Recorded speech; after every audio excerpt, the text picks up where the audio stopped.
Hello बच्चों, let's read the question. Dimethyl ether decompose as CH3OCH3 decompose CH4 plus CO plus H2. When CH3OCH3 decompose to 20% extent under certain condition, what is the ratio of diffusion of pure CH3OCH3 with methane? Option A, option B, option C and option D. So question में क्या है कि dimethyl ether है which is CH3OCH3, ये decompose हो रहा है methane, carbon monoxide और हाइड्रोजन गैस में. जब जो हमारा डाइमिथाइल ईथर है ये 20% तक डिकम्पोज हो जाता है तो तब हमें बताना है कि क्या रेशियो होगा diffusion of pure dimethyl ether और मीथेन का. तो सबसे पहले तो हम इनको देखते हैं. हमारे पास रिएक्शन में क्या था, CH3OCH3, ये डिकम्पोज हुआ मीथेन, CO और H2 में.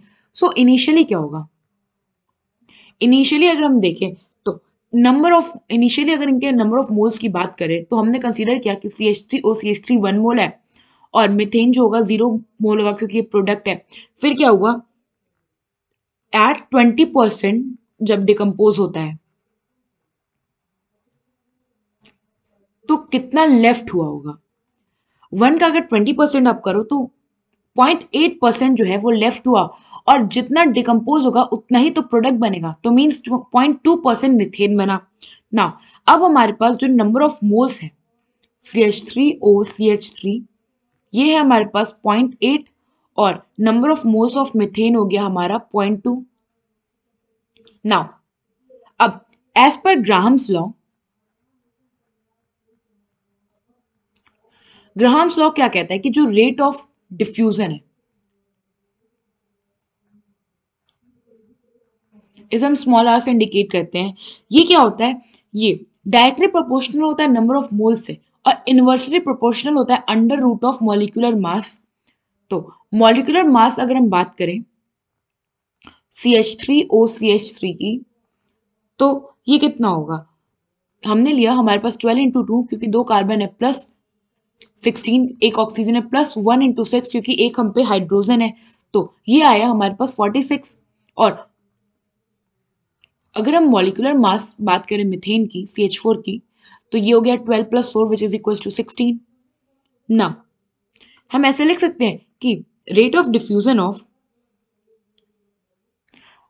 CH3OCH3 upon rate of diffusion of CH4 is equals to number of moles of CH3OCH3 upon number of moles of methane into under root of molecular mass of methane upon molecular mass of CH3OCH3. Now ये हो गया हमारा number of moles of dimethyl ether which is 0.8 और number of moles of methane हो गया 0.2 into under root of, ये आपका हो गया 16/46. सो ये आया हमारा 8/2 इंटू अंडर रूट ऑफ ये जो 16/46. इसको जब हम सॉल्व करेंगे तो ये आएगा हमारा 0.5, तो ये हो जाएगा हमारा 8/2 इंटू अंडर रूट 16/46 की वैल्यू आती है 0.589. 8/2 को जब हम 0.589 से मल्टीप्लाई करेंगे तो ये आएगा हमारा 2.356/1. 2.356 ये टोटल हमारा वैल्यू आएगा. ना हमसे पूछा था कि हमें रेशियो बताना है तो हमारे पास फाइनल जो आया वो आया 2.356. तो हम क्या करेंगे, इसको अगर अपन हम 1 कर दे तो हमें रेशियो मिल जाएगा rate of diffusion of CH3OCH3 upon rate of diffusion of methane. So ये हुआ हमारा फाइनल रेशियो और यहाँ पे हमारा ऑप्शन सी करेक्ट हो जाएगा. आई होप आपको ये क्वेश्चन समझ में आया होगा. Thank you.